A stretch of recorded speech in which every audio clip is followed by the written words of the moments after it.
Giêsu le sei zui te lampi azot lain mi hau go lang pa chung ai him dalin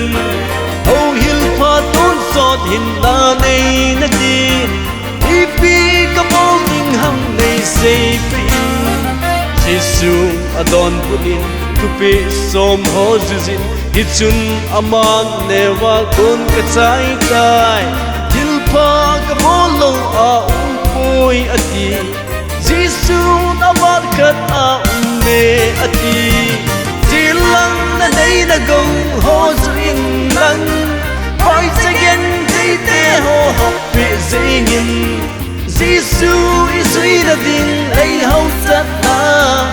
dal ha angai ti ai hiu ve Olang mi hau sapa lungel din ba lấy hậu na puma Giêsu duy din tiền hin la mi hậu sa van gang lut sa ngin hiu bil ho ma sa ngong sao lut bay zo chỉ lăng na đây na go ho zin lăng fight again they te ho bị zingin Giêsu isui na din lấy hậu sa na dal ha angai ti ai hiu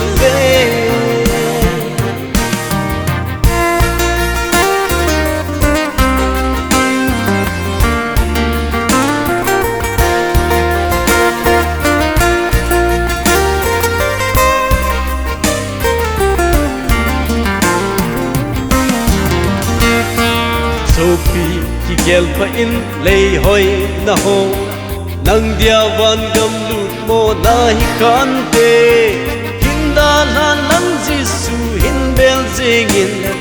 Giêsu na bol ding in hi chi a sei ji lang na nei na go ho zin lang fight again they te ho